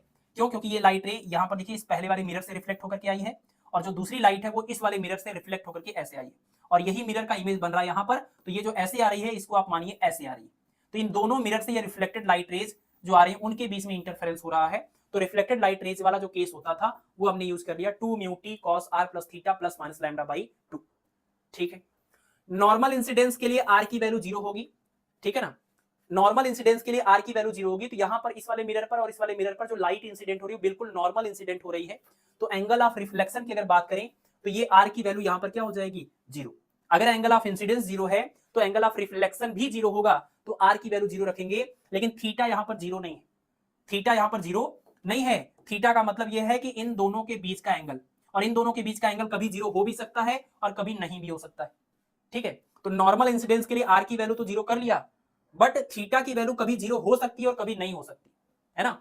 तो इस वजह से यहां पर हम थीटा को इग्नोर नहीं करेंगे। जबकि न्यूटन रिंग केस में हमने थीटा और आर दोनों को इग्नोर किया था। नॉर्मल इंसिडेंस की वजह से आर को इग्नोर किया था, 0 किया था। और वेज शेप जो फिल्म बन रहा था वो हमेशा वैसा ही था एज इट इज था, वेज शेप के फॉर्म में, और वो एंगल बहुत ज्यादा छोटा था। इस वजह से हमने थीटा को भी 0 मान के छोड़ दिया। बट यहां पर आपका थीटा ऐसा नहीं होता है कि आप इसको 0 मान के छोड़ देंगे। इसको आप इग्नोर नहीं कर सकते हैं, पहली बात। और दूसरी बात ये कि हमेशा 0 नहीं होता है, कभी 0 हो भी सकता है और कभी नहीं भी हो सकता है। तो थीटा आपको लेकर चलना पड़ेगा। आर की वैल्यू को 0 कर लेंगे तो 2 mu t cos theta plus minus lambda by 2। और एयर फिल्म अगर है, ये एयर फिल्म है, तो म्यू की वैल्यू 1 कर लेंगे तो 2 T cos theta plus minus lambda by 2। Plus minus यहां भी आएगा। अब बाकी आप इसको मैक्सिमा के लिए यूज करना है तो एन लैम्डा कर लीजिए, मिनिमा के लिए यूज करना है तो 2n प्लस 1 लैम्डा बाई 2 कर लीजिए। ठीक है, सारी की सारी बात वही है कि 2 mu t cos r plus theta plus minus lambda by 2 ये रिफ्लेक्टेड लाइट के लिए पाथ डिफरेंस का फार्मूला होता है। जब आप बात करेंगे किसी पैरेलल थिन फिल्म की, तो पैरेलल थिन फिल्म में थीटा की वैल्यू क्या रखेंगे, 0 रख देंगे तो एकदम पहला केस बन जाएगा। जब आप किसी वेज शेप फिल्म की बात करेंगे तो वेज शेप में आप बिल्कुल ऐसे यूज करेंगे। जब आप न्यूटन रिंग की बात करेंगे तो न्यूटन रिंग में नॉर्मल इंसिडेंस की वजह से आर 0 होगा और ये सरफेसेस के बीच का एंगल बहुत छोटा होने की वजह से ये थीटा भी 0 हो जाएगा। तो ये दोनों 0 कर लेंगे, है ना। कब कब ये 0 हो रहा है कब नहीं हो रहा है बस ये याद रखना है। बाकी फार्मूला तो हमेशा यही था, 2 mu t cos r plus theta plus minus lambda by 2 reflected light के लिए। ठीक है, और जब हम बात माइकलसन मोरले एक्सपेरिमेंट की कर रहे हैं, सॉरी माइकलसन इंटरफेरोमीटर की कर रहे हैं, तो इस केस में नॉर्मल इंसिडेंस की वजह से आर की वैल्यू 0 हो जाएगी, बट थीटा की वैल्यू 0 हो भी सकती है और नहीं भी हो सकती। इस वजह से हम थीटा को यहां पर लेकर चल रहे हैं। ठीक है, तो यहां पर 2t cos theta plus minus lambda by 2, जबकि न्यूटन वाले में क्या था, ये भी पूरा पार्ट गायब था, तो 2t plus minus lambda by 2 था। बाकी तरीका वही है कि अगर आपको मैक्सिमा का केस है देखना तो इसको आप n लैम्डा के बराबर करिए, मिनिमा का केस है तो इसको 2n plus minus 1 lambda by 2 के बराबर करिए। ठीक है, तो ये हो गया पाथ रेफरेंस वाला मामला। और आप जब इस वाले को सॉल्व करेंगे तो इसके जैसा इक्वल टू बन जाएगा, इस वाले को सॉल्व करेंगे तो इसके जैसा इक्वल टू बन जाएगा, ये आपको रिजल्ट मिल जाएगा। यहां पर भी आप प्लस माइनस दोनों बातें लिख सकते हैं, है ना, ये छूट गया है। प्लस माइनस हर जगह चलता रहेगा, बस ये ध्यान रखना कि माइनस में वैल्यू ना आने पाए। एन की ऐसी वैल्यू से आप स्टार्ट करेंगे, माइनस लेकर चलेंगे तो एन की वैल्यू 0 नहीं ले सकते, फिर 1 से स्टार्ट करेंगे, प्लस लेकर चलेंगे तो एन की वैल्यू 0 से स्टार्ट हो जाएगी। ठीक है, अच्छा, जब देखिए जब आपका ये दोनों के दोनों ये मिरर M1 और M2 डैश दोनों पैरेलल होते हैं तो आपका जो फ्रिंज बनता है वो बनता है कुछ इस टाइप का, सर्कुलर फ्रिंज बनता है। जब ये दोनों एक दूसरे के पैरेलल होते हैं तो सर्कुलर आपको पैटर्न दिखाई देता है, और जब इस तरीके से इंक्लाइंड होते हैं तो देखिए ऐसा अगर केस बनेगा कि ये मिरर का इमेज M2 डैश और ये आपका मिरर M1, अगर ये नीचे की तरफ आया तो इसमें आपको हाइपरबोलिक और इस तरीके का ये आपको ग्राफ मिलेगा, इस टाइप का, मतलब इधर की तरफ ये आपको ओपन रहेगा। और जब ये इधर की तरफ, ये ऊपर की तरफ चला गया तो ये ऐसे टाइप का बन जाएगा, और जब ये बिल्कुल बीच में से पास होगा तो ये आपका स्ट्रेट लाइन बनेगा। तो सवाल ये पूछा जाता है कि माइकलसन इंटरफेरोमीटर में जो आपका फ्रिंज पैटर्न बनता है वो किस शेप का होता है। तो सर्कुलर भी होता है, हाइपरबोलिक भी होता है, स्ट्रेट लाइन भी होता है। सर्कुलर तब बनता है जब ये दोनों बिल्कुल एक दूसरे के पैरेलल होते हैं, और हाइपरबोलिक तब बनता है जब ये इस तरीके से इंड टू इंड एक एंगल पर इंक्लाइंड होते हैं, और स्ट्रेट लाइन तब बनता है जब ये बिल्कुल एकदम बीच में से एक दूसरे को इंटरसेक्ट करते हैं, इस तरीके से इंक्लाइन होंगे तो स्ट्रेट लाइन बनेगा। तो माइकलसन इंटरफेरोमीटर में हर तरह के आपके ये फ्रिंज पैटर्न दिखाई देते हैं। ठीक है, अब माइकलसन इंटरफेरोमीटर के कुछ एग्जांपल्स हैं, कुछ मतलब एप्लीकेशंस हैं, और वो एप्लीकेशंस के फार्मूले किस किस केस में यूज होते हैं, बस ये केस आप समझ लीजिए, किस किस केस में ये फार्मूले यूज होते हैं ये आपको देखना है। सबसे पहला केस है मैक्सिमम डिस्टिंक्टनेस का केस। मैक्सिमम डिस्टिंक्टनेस का केस का मतलब क्या, कि अगर मान लीजिए कि आप अपने इंटरफेरोमीटर में कोई लैम्डा 1 वेवलेंथ वाली लाइट डाल रहे हैं और उस लैम्डा 1 वेवलेंथ वाली लाइट का जो N1 फ्रिंज है, N1 ब्राइट फ्रिंज, वो जब आप इसी में लैम्डा 2 वेवलेंथ वाली लाइट डाल रहे हैं उसके N2 वाले ब्राइट फ्रिंज के साथ ओवरलैप कर रही, मतलब आप जो लाइट डाल रहे थे, इंसिडेंट लाइट थी माई कंसर्न इंटरफेरोमीटर के ऊपर, अगर वो इंसिडेंट लाइट में दो वेवलेंथ हो, लैम्डा 1 और लैम्डा 2, लैम्डा 1 वाले वेवलेंथ का जो nth मतलब N1 वाला ऑर्डर का, N1 ऑर्डर का जो ब्राइट फ्रिंज होगा इसका, N1 मतलब पहला की दूसरा की तीसरा, तो जैसे मान लीजिए कि लैम्डा 1 वाले का N1 वाला जो ब्राइट बनेगा वो जहां बन रहा था, लैम्डा 2 वेवलेंथ का N2 वाला ब्राइट भी उसी के ऊपर बनने लगा, तो अब ये ब्राइट बहुत ज्यादा ब्राइट हो जाएगा, बहुत ज्यादा क्लियर आपको दिखाई देगा। इसको बोलेंगे कंडीशन ऑफ मैक्सिमम डिस्टिंक्टनेस। ब्राइट और डार्क में बहुत ही अच्छा डिस्टिंक्टनेस होगा और ये आपका ब्राइट वाला सबसे ज्यादा ब्राइट दिखाई देगा। तो ऐसे केस में आप बोलेंगे N1 lambda 1 is equal to N2 lambda 2। अगर लैम्डा 1 वेवलेंथ का N1 ऑर्डर का ब्राइट लैम्डा 2 ऑर्डर के लैम्डा 2 वेवलेंथ के N2 ऑर्डर वाले ब्राइट के साथ कोइंसाइड करे, तो ऐसे केस में हम लिख सकते हैं N1 lambda 1 equal to N2 lambda 2। खूब सवाल पूछा जाता है यूपी के पीजीटी एग्जाम में। आपके तो पीजीटी में ऐसा दिखा नहीं कोई सवाल, और आपके पीजीटी में इंटरफेरेंस में सिर्फ इंटरफेरेंस लिखा है, तो मुझे तो ऐसा लगता है कि प्रोबेबिलिटी इसी बात की रहेगी कि जो आपका यंग के डबल स्लिट वाला इंटरफेरेंस है, इंटरफेरेंस टाइप 1 जो आप 12th में पढ़ते हैं, उससे क्वेश्चन के पूछने की प्रोबेबिलिटी तो ज्यादा होनी चाहिए। लेकिन क्योंकि आपका सिलेबस बहुत ही ब्रॉड है और चीजें बाकी स्टेट के पीजीटी से लेंदी हैं और ज्यादा डेप्थ में पूछी गई हैं, तो इस वजह से हमने जो बाकी स्टेट में पूछा जाता है उसको भी ऐड कर लिया है। ठीक है, तो इस पे काफी सवाल पूछे गए हैं जिनको हम आगे ऐड करेंगे क्लास में। दूसरा केस देखिए, दूसरा केस ये है कि अगर हमारा ये जो M2 वाला ये मिरर था, अगर हम इस M2 वाले मिरर को आगे पीछे यहाँ पर स्क्रू की हेल्प से आगे पीछे खिसकाएं, तो इसको आगे पीछे खिसकाएंगे तो जो M1 के ऊपर M2 डैश इमेज बना था, इसका इमेज, वो इमेज भी आगे पीछे खिसकेगा। अगर आप मिरर M2 को आगे पीछे खिसकाएं तो इसका जो यहाँ वर्चुअल इमेज M2 डैश है वो भी आगे पीछे खिसकेगा। तो कह रहे हैं कि अगर इसको डी डिस्टेंस ट्रेवल कराते हैं, अगर इसको डी डिस्टेंस ट्रेवल कराते हैं, आगे पीछे करते हैं, और डी डिस्टेंस इसको मान लीजिए यहां से यहां कर दिया आपने, डी डिस्टेंस इसको मूव करने के बाद यहां से जो आपको फ्रिंजेस दिख रही थी, यहां से जो आपको इंटरफेरेंस पैटर्न की फ्रिंजेस दिख रही थी, मान लीजिए उसमें से कैपिटल N फ्रिंजेस अब आपकी कम हो गई। जैसे ही आपने इसको ऐसे आगे किया, इसको आगे करने पर जितने फ्रिंज आपको पहले दिख रहे थे उसमें से N फ्रिंज अब कम हो गए। जैसे ही पीछे वापस कर दिया फिर से वो दिखने लगे, मतलब आगे किया तो 10 फ्रिंज गायब हो गया, कम हो गया, पीछे किया फिर से वो वापस दिखने लगी। तो कहने का मतलब अगर डी डिस्टेंस इसके मोशन के बाद, डी डिस्टेंस उसको मूव करने के बाद N फ्रिंजेज अगर गायब हो रही हैं, तो फार्मूला है 2 into d equal to N into lambda. N मतलब नंबर ऑफ डिसअपियर्ड फ्रिंजेज और D का मतलब है डिस्टेंस मूव्ड, जितना आपने M2 वाले मिरर को जितना डिस्टेंस मूव किया है, और ये उसकी वजह से जितने मिरर आपके फ्रिंजेस गायब हुई हैं वो उनकी संख्या है। तो N1 लैम्डा 1 N2 लैम्डा 2 और 2D equal to N lambda, ये दो सबसे ज्यादा यूज होते हैं। तीसरा भी कभी कभी आ जाता है, इसको भी आप देख लीजिए। तीसरा वाला क्या बताता है, तीसरा वाला ये बताता है कि अगर जो ये आपके दोनों ग्लास प्लेट थी और यहां से जो लाइट रे ऐसे वापस इधर से वापस आके इंटरफियर कर रही थी, अगर किसी एक लाइट रे के पाथ में हमने कोई ग्लास प्लेट रख दिया, जैसे आपने न्यूटन वाले केस में देखा था, यंग्स डबल स्लिट एक्सपेरिमेंट में ग्लास प्लेट रख देते थे, उसकी वजह से पाथ रेफरेंस चेंज हो जाता था और फ्रिंजेस शिफ्ट हो जाती थी। बिल्कुल वैसे ही अगर टी थिकनेस वाले ग्लास प्लेट को रख दिया जाए, तो ऐसे में कह रहे हैं, ऐसे में ये रिलेशन बनेगा कि ये एडिशनल पाथ रेफरेंस जो ग्लास प्लेट की वजह से आएगा म्यू माइनस 1 इंटू टी, ये कह रहे हैं कि ये बराबर किसके होता है, ये बराबर होता है स्मॉल डी की। स्मॉल डी मतलब क्या, स्मॉल डी मतलब ये वो वाला स्मॉल डी है जो आपने यहां पर लिखा हुआ था, ये वाला स्मॉल डी। तो आप देखिए यहां से स्मॉल डी की वैल्यू निकालेंगे, कितना हो जाएगा, स्मॉल डी इक्वल टू हो जाएगा N लैम्डा और अपान में 2। ठीक है, तो अगर म्यू रिफ्रैक्टिव इंडेक्स वाला और टी थिकनेस वाला कोई ग्लास स्लैब रख दिया जाए, तो mu minus 1 into t equal to small d, और स्मॉल डी की वैल्यू होगी N लैम्डा अपान 2। इन तीनों में आपस में रिलेट करके भी सवाल बनते हैं, थोड़ा कम पॉसिबिलिटी होती है, लेकिन इन दोनों के सवाल ज्यादा आते हैं।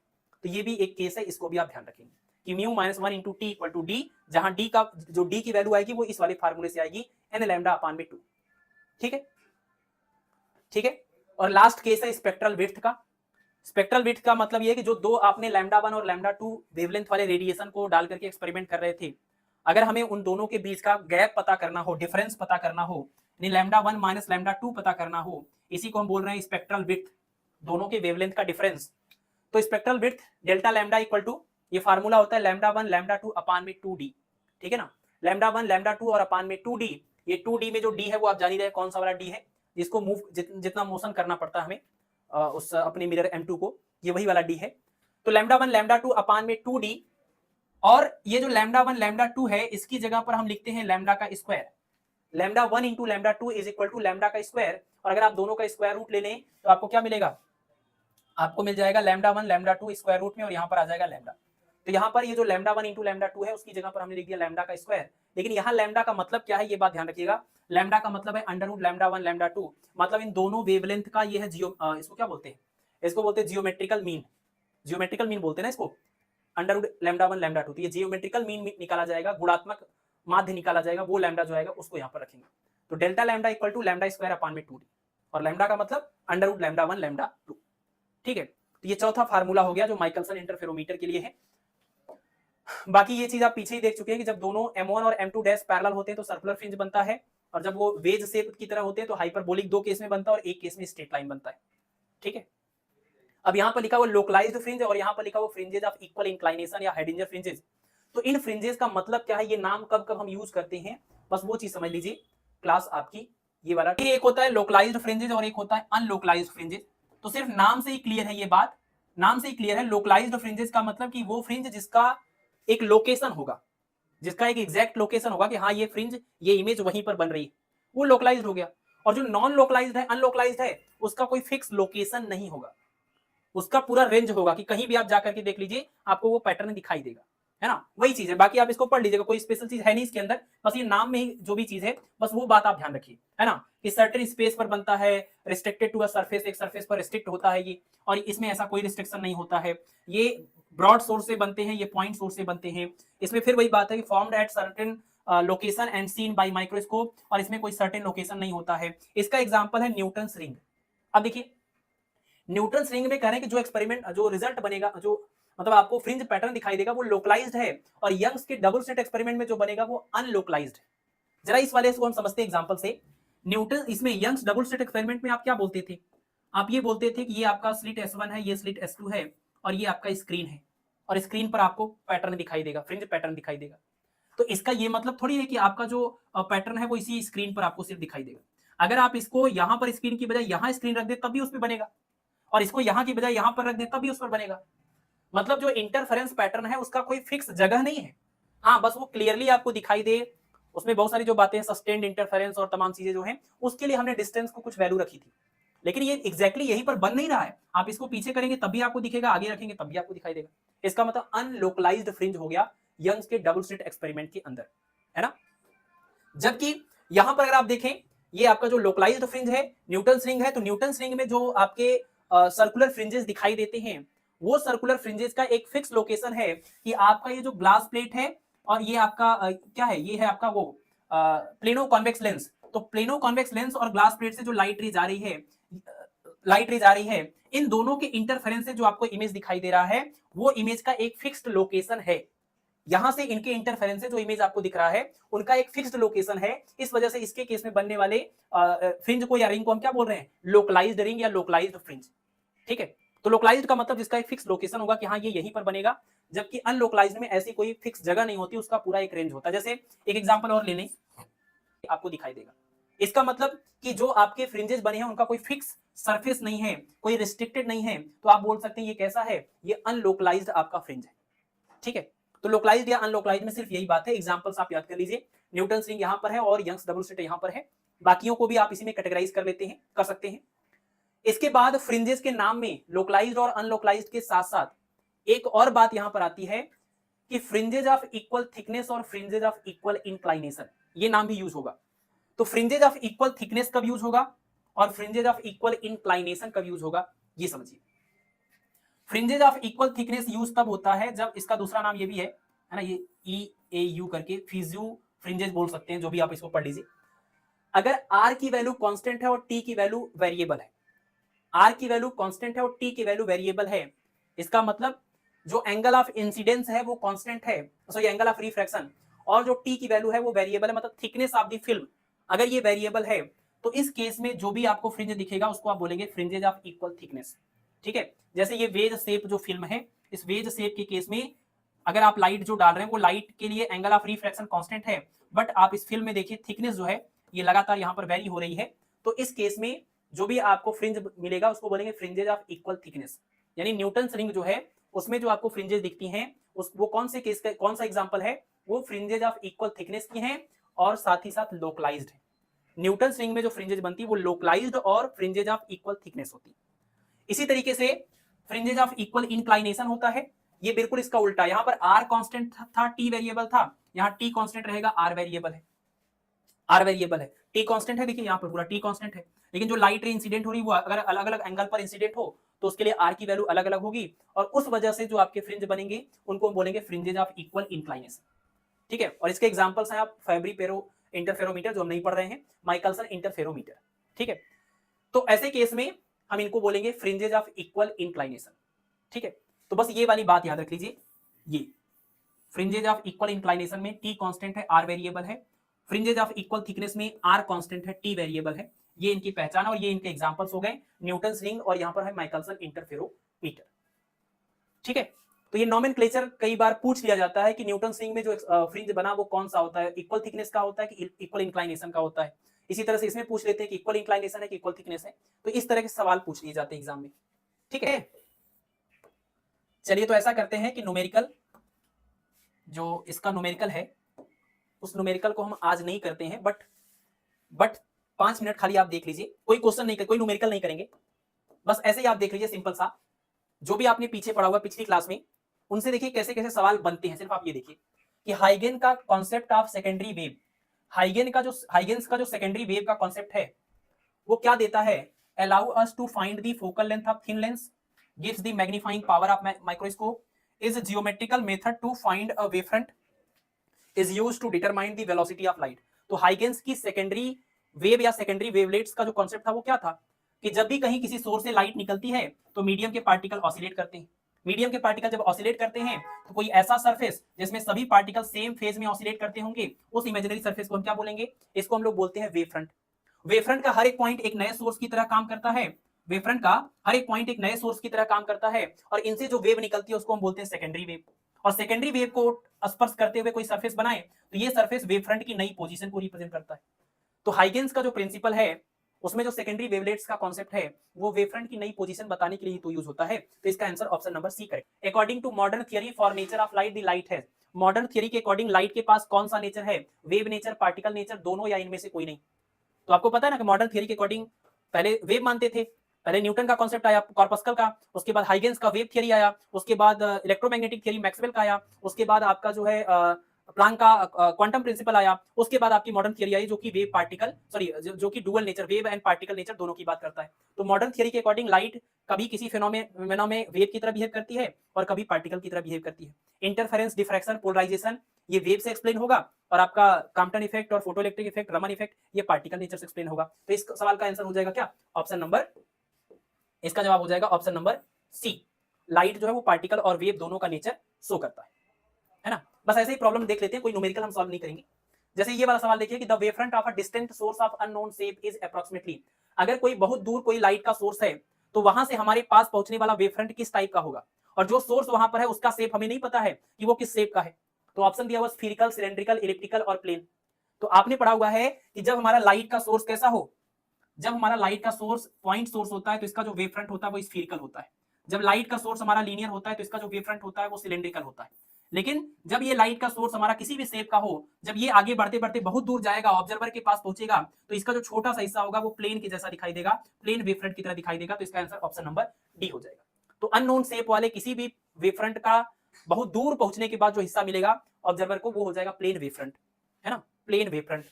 ऑप्शन नंबर डी करेक्ट हो जाएगा। अगला देखिए, the electromagnetic theory of light failed to explain, Maxwell की जो इलेक्ट्रोमैग्नेटिक थ्योरी है उस हिसाब से अगर हम चलें तो कौन सी फेनोमेना को एक्सप्लेन नहीं कर सकते। देखिए कौन सी फेनोमेना को एक्सप्लेन नहीं कर सकते भाई, मैक्सवेल ने जब लाइट को वेव माना तो उसमें सब कुछ तो सही था। उसमें पहली बात तो उन्होंने वेव माना तो इंटरफेरेंस एक्सप्लेन हो जाएगा, वेव माना तो डिफ्रैक्शन भी एक्सप्लेन हो जाएगा, और ट्रांसवर्स वेव माना इसलिए पोलराइजेशन भी एक्सप्लेन हो जाएगा। तो ये वेव नेचर वाली सभी की सभी फेनोमेना एक्सप्लेन हो जाएंगी। बट फोटो इलेक्ट्रिक इफेक्ट में तो लाइट एक पार्टिकल का बिहेवियर शो करता है, और ये आपका वेव थियरी है, मैक्सवेल की वेव थियरी है, इलेक्ट्रोमैग्नेटिक वेव थियरी, तो इससे पार्टिकल वाली फेनोमेना एक्सप्लेन नहीं हो पाएगी। तो ऑप्शन नंबर ए इसका करेक्ट हो जाएगा, है ना। आप देखिए थियरी में जो भी चीज आपने कल की क्लास में पढ़ा था वो सवाल बनाने का तरीका देख लीजिए, ऐसे बनता है। जैसे कह रहे हैं electric and magnetic field of an electromagnetic wave are, electromagnetic wave में जो इलेक्ट्रिक फील्ड और मैग्नेटिक फील्ड होता है, कह रहे हैं कि वो अपोजिट फेज में होते हैं, परपेंडिकुलर होते हैं, अपोजिट फेज में होते हैं, पैरेलल होते हैं, सेम फेज में होते हैं, परपेंडिकुलर होते हैं, सेम फेज में होते हैं, पैरेलल होते हैं। फेज में सेम होना या अपोजिट होना और पैरेलल होना और परपेंडिकुलर होना ये अलग अलग चीजें हैं। देखिए आपने ये ग्राफ बनाया होगा जब इलेक्ट्रोमैग्नेटिक वेव के लिए, तो ये कुछ इस तरीके से हम लोग बनाते हैं ना, इस तरीके से, इस टाइप से। तो आपका जब इलेक्ट्रिक वेक्टर यहाँ इसका एम्पलीट्यूड मैक्सिमम होता है तो मैग्नेटिक वाले का भी मैक्सिमम होता है, और जब इसका ये मिनिमम होता है तो इसका भी क्या होता है, मिनिमम होता है। तो इसका मतलब ये साथ में मैक्सिमम होते हैं, साथ में मिनिमम होते हैं, इसका मतलब ये सेम फेज में हुए। ये क्या हो गया, सेम फेज में हुए। जब ये मैक्सिमम एम्पलीट्यूड होता है तो इसका भी मैक्सिमम एम्पलीट्यूड होता है, जब इसका मिनिमम होता है तो इसका भी मिनिमम होता है, ये सेम फेज में हो गए। बाकी ये वेव अगर जा रही है एक्स डायरेक्शन में तो इलेक्ट्रिक वेक्टर का वाइब्रेशन होगा वाई डायरेक्शन में, और मैग्नेटिक वेव का वाइब्रेशन होगा जेड डायरेक्शन में। तो एक्स वाई और जेड तीनों परपेंडिकुलर होते हैं, यानी वेक्टर ई और वेक्टर बी भी परपेंडिकुलर होते हैं, और वेक्टर के जो होता है वो भी परपेंडिकुलर होता है। तो इलेक्ट्रोमैग्नेटिक वेव में वेक्टर ई, वेक्टर बी और वेक्टर के ये तीनों म्यूचुअली परपेंडिकुलर होते हैं। तो इलेक्ट्रिक वेक्टर और मैग्नेटिक वेक्टर परपेंडिकुलर होते हैं लेकिन सेम फेज में होते हैं, एक साथ मैक्सिमम एक साथ मिनिमम होते हैं। तो सेम फेज और परपेंडिकुलर, ये इसका आंसर हो जाएगा ऑप्शन नंबर सी।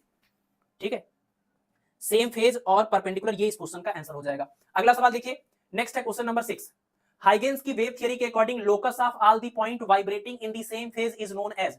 हाइगेंस की वेव थ्योरी में वो सारे के सारे पार्टिकल जो सेम फेज में ऑसिलेट करते थे, उनके लोकस को, उस इमेजिनरी सरफेस को जिसमें वो लाई करते थे, उसको क्या बोलते हैं? तो ये सिंपल सी डिफिनीशन है किसकी, वेव फ्रंट की।